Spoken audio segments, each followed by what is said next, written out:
And I think the other thing you asked about was the friendship between the two. Do you want to? I mean, yeah. I mean, it's. I agree with you in terms of the portrayal of friendship between two males, especially in the midst of two couples, you know, married couple, you know, like in a romantic setting, to balance that off with something's happening with this, to balance that off with a non-romantic relationship, and to give it equal weight was a very important aspect to approaching it and kind of discovering it, and like not to, like with a lot of moments in the film and relationships in the film, not to fall into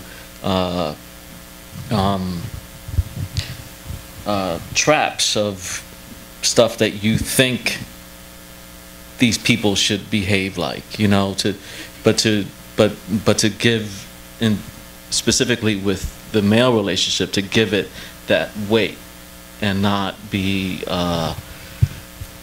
I don't know, ashamed of it, or not be to not act too much like a guy about it, I guess. You know what I mean? And to really kind of go there and say, okay, what is it that makes his love for his friend just as important as his love for his wife, you know? And to go there with it, and you know, it takes, you know, and we didn't spend that much. I mean, the great thing about it, and the fortunate thing about it for me, is that we didn't spend that much time, Phil and I, discussing it, you know, and like, because we trusted our history together, and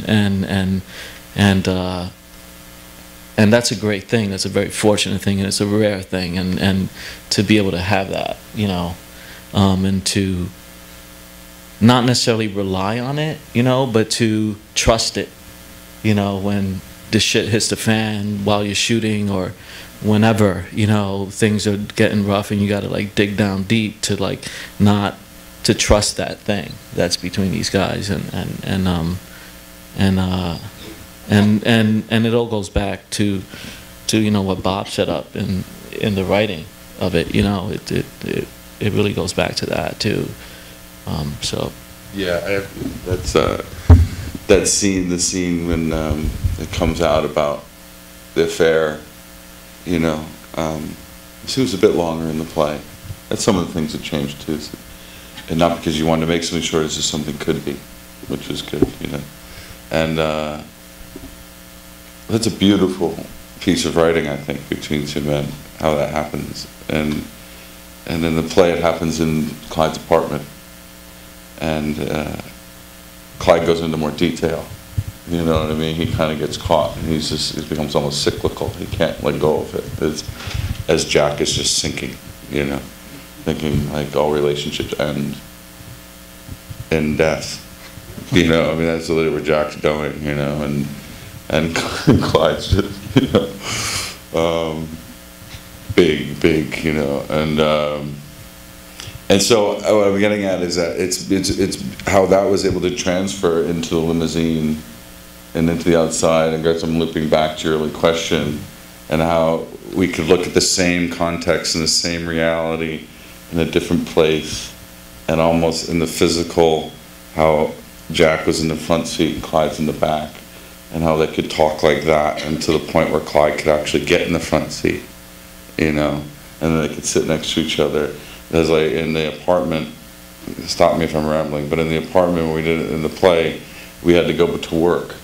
In the beginning of the scene, we get a call saying we got to go to work.